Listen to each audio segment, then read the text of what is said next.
Mamamahagi po ang Department of Human Settlements and Urban Development ng shelter ng cash assistance para sa mga biktima ng Bagyong Christine sa Bicol Region. Sinabi po ni DSUD Secretary Jerry Acuzar na manggagaling ito sa kanilang Integrated Disaster Shelter Assistance Program. Sa ilalim po ng programa, magbibigay po ang DSUD ng 30,000 sa mga biktima at 10,000 naman po para sa mga nasirang tirahan. Idinatalya pa ni DSUD Undersecretary for Disaster Response, Randy Escolango, na maliban po sa 15 million peso po na inilaan para sa Region 5, particular na po ang Camarines Sur at Albay, pinoproseso rin po ang pagtulong sa iba pang apektadong lugar.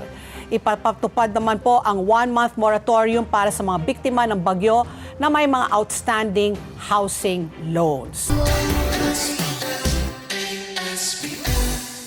Let's get together, Sunday 25. Sunday 25.